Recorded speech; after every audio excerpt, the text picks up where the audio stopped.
ल for what value of X 1/x minus A चाहिँ के हुन्छ त अनडिफाइन्ड हुन्छ भनेर क्वेसन थियो होइन। अब त्यसमा चाहिँ के भयो अनडिफाइन्ड भनेको के हो 1/0 0ले डिभाइड गरेर अथवा इन्फिनिटी बाई इन्फिनिटी अनडिफाइन्ड हुन्छ क्या यो दुइटा 0ले डिभाइड गरिरहेछ भने अथवा इन्फिनिटी अपन इन्फिनिटी भयो भने चाहिँ अनडिफाइन्ड भयो होइन।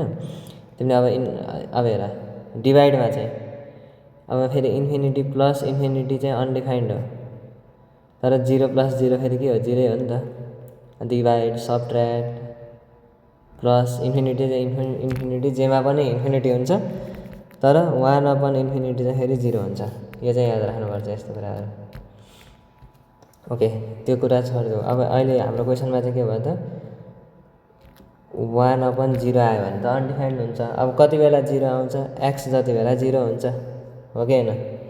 त्यही भएर अब हामीले जस्ट के लेख्यौँ भन्दाखेरि अनडिफाइन्ड भनेको के हो त we know 1/0 is undefined so अब के भयो त एक्सको power minus A is equal to 0 हुनपर्छ यो क्वेसनमा चाहिँ। अब यो भनेको के हो त एक्स इज इक्वल टु 0 हो।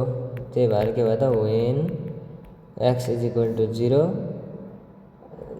1/x/माइनस ए इज UNDEFI अनडिफाइन्ड। यो क्वेसन यो यसरी तिम्रोमा चाहिँ हुन्छ होला होइन। अब मलाई थाहा छैन कि के हो भन्दा कति बेला भन्दाखेरि सपोज तर ए चाहिँ ए को भ्यालु चाहिँ के हो भन्ने कुरा भयो क्या।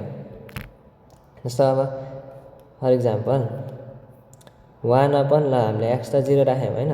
अब 0 हो माइनस जति नै नम्बर होस् यहाँ 1 होस् 2 होस् 3 4 होइन के भयो if A is greater than 0 त्यति बेलासम्म चाहिँ के हुन्छ त यो क्वेसन त मिल्यो।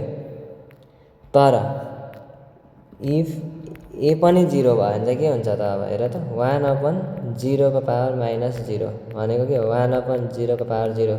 अब यो 0 को पावर 0 लाई सरले तिम्रो टिचरले के भनेर पढाएको छ अब 0 को पावर 0 नै भयो भनेदेखि चाहिँ यो नि 0 भनेदेखि चाहिँ यो इन्फिनिटी भयो। तर अब यदि चाहिँ 0 को पावर 0 अब जस्तो 1 को पावर 0 त के हो 1 हो 2 को पावर 0 पनि 1 हो।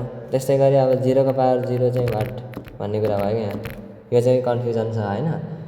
त्यही भएर सायद तिमीहरूकोमा कन्सिडर गर्दैन होला यो। त्यही भएर यो माथिको एन्सर मात्र लेख्यो भने राइट हुन्छ होला।